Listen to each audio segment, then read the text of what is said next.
ማርቆስ ወንጌል ምዕራፍ 6 ቁጥር 25 እስከ መጨረሻው። ስለዚህ እላችኋለሁ ስለ ነፍሳችሁ በምትበሉትና በምትጠጡበት ወይም ስለ ሰውነታችሁ በምትለብሱበት አትጨነቁ።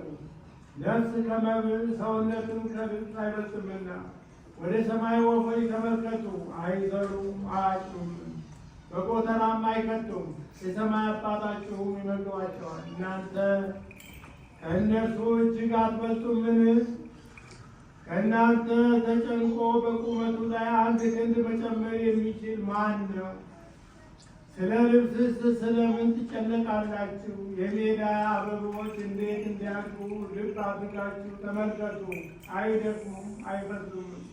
ነገር ግን እላችኋለሁ ሰሎሞንስ እንኳን በክብሩ ሁሉ ከእነዚህ እንደ አንዱ አልለበሰም። እግዚአብሔር ግን ዛሬ ያለውን ነገም ወደ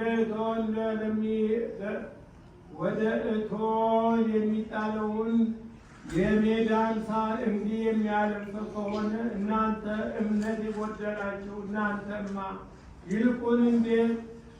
እንግዲህ ምን እንበላለን፣ ምን እንጠጣለን፣ ምንስ እንለብሳለን ብላችሁ አትጨነቁ። ይህንስ ሁሉ አሕዛብ ይፈልጋሉ። ይህ ሁሉ እንዲያስፈልጋችሁ የሰማይ አባታችሁ ያውቃልና።